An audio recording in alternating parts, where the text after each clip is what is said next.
আজ বেলা ৩টায় বাংলাদেশ বৈজ্ঞানিক যন্ত্রপাতি বণিক সমিতির উদ্যোগে আয়োজিত ফুটবল ম্যাচ টুর্নামেন্টে অংশগ্রহণকারী নর্থ টাইগার জোনের উদ্যোগে টিমের খেলোয়াড়দের মাঝে কেক কেটে জার্সি বিতরণ করা হয়। দীর্ঘদিন পর বাংলাদেশ বৈজ্ঞানিক যন্ত্রপাতি বণিক সমিতির উদ্যোগে ৬ দিনব্যাপী সমিতির সদস্যদের নিয়ে ফুটবল ম্যাচ টুর্নামেন্ট অনুষ্ঠিত হতে যাচ্ছে। টুর্নামেন্টে অংশগ্রহণকারী নর্থ টাইগার্স জোনের উদ্যোগে কেক কেটে জার্সি বিতরণ করা হয়। খেলোয়াড়দের মাঝে ব্যান্ড পার্টির বাদ্যের তালে তালে খেলোয়াড়দের উৎসাহ দিতে টিমের অন্যান্য সদস্যরা উপস্থিত হয়েছিলেন।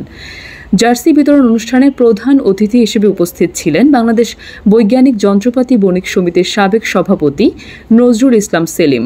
আরও উপস্থিত ছিলেন বর্তমান secretary AI Siraj Sohel, team manager Mohammad Shafiullah, team পরিচালক নূর মোহাম্মদ, প্রধান কোচ মোহাম্মদ আনোয়ার হোসেন, ফুটবল টিমের ক্যাপ্টেন সাইফুর রহমান শাকিল সহ অন্যান্য সদস্যরা।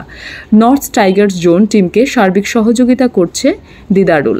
মোট 5টি টিম টুর্নামেন্টে অংশগ্রহণ করবে। 6 দিনব্যাপী টুর্নামেন্টে প্রতিদিন 2টি টিম থাকবে। 1 ঘন্টা করে ফুটবল খেলায় অংশগ্রহণ করবে।